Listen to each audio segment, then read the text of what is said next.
ಅಲ್ಲ, ಅದು ಕಾನೂನು ಏನೋ ಮಾಡ್ತಾ ಇದ್ದಾರೆ ಅಂತ ನಾನು ತಿಳ್ಕೊಂಡಿದ್ದೀನಿ. ನನಗೆ ಅದ್ರ ಬಗ್ಗೆ ಮಾಹಿತಿ ಇಲ್ಲ.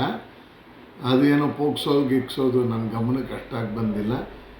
ಈ ರೀತಿಯಲ್ಲಿ ಒಬ್ಬೊಬ್ಬರನ್ನೇ ಟಾರ್ಗೆಟ್ ಮಾಡುವಂಥದ್ದು, ಎಚ್ ಡಿ ರೇವಣ್ಣವ್ರನ್ನ ಹಿಡ್ಕೊಂಡು ಹೋಗುವಂಥದ್ದು, ಎಚ್ ಡಿ ರೇವಣ್ಣವ್ರ ಮೇಲೆ ಏನು ಆ ಥರದ್ದು ಗುರುತರವಾದಂಥ ಅಪರಾಧ ಇಲ್ಲದೆ ಹೋದ್ರೂ ಇನ್ನೊಂದು ದಿವಸ ಸೆಕ್ಷನ್ಗಳಲ್ಲಿ ಬೇಲಬಲ್ ಸೆಕ್ಷನ್ ಅಂತ ಹೇಳ್ತಾರೆ.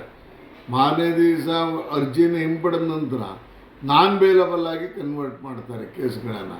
ಅಂದರೆ ಇದು ಅಪಾಯಕಾರಿ ಅಂತ ಕೋರ್ಟ್ ಮುಂದೆ ಹೇಳಿದ್ದು, ಜಡ್ಜ್ ಮುಂದೆ ಹೇಳಿರೋದು ಬೇಲಬಲ್ ಅಫೆನ್ಸ್ ಇದು ಅಂತ.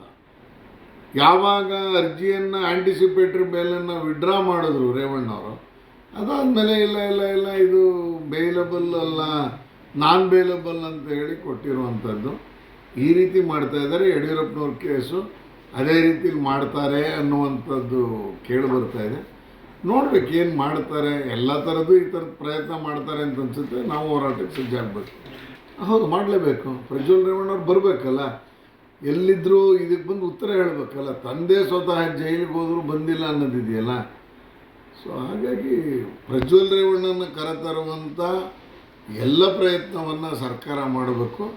ಅದಕ್ಕೆ ನಾವು ಹೇಳ್ತಾ ಇದ್ದೀವಿ, ನಿಮ್ಮ ಕೈಲಿ ಮಾಡೋಕ್ಕಾಗಲ್ಲ ಅನ್ನೋದಾದ್ರೆ CBI ಕೊಡಿ ಒತ್ತಾಯ ಮಾಡ್ತಾಯಿದ್ದೀವಿ.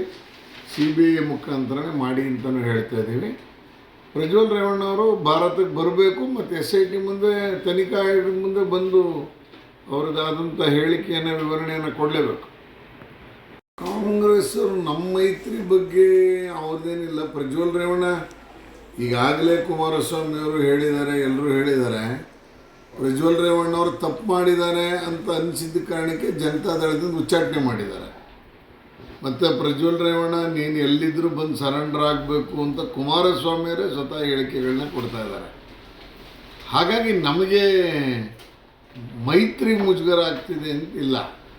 ಆದರೆ ಪೆಂಡ್ರೈವ್ ಪ್ರಕರಣವನ್ನು ಸರಿಯಾದಂಥ ರೀತಿಯಲ್ಲಿ ತನಿಖೆ ಮಾಡ್ತಿಲ್ಲ ಅನ್ನೋದಷ್ಟೇ ನಮ್ಮದು ಇರೋದು. ತಪ್ಪು ಮಾಡಿದವನು ನೀರು ಕುಡಿಲೇಬೇಕು, ತಪ್ಪು ಮಾಡಿದವನು ಶಿಕ್ಷೆ ಅನುಭವಿಸಲೇಬೇಕು, ಅದರಲ್ಲೇನು ಎರಡನೇ ಮಾತಿಲ್ಲ.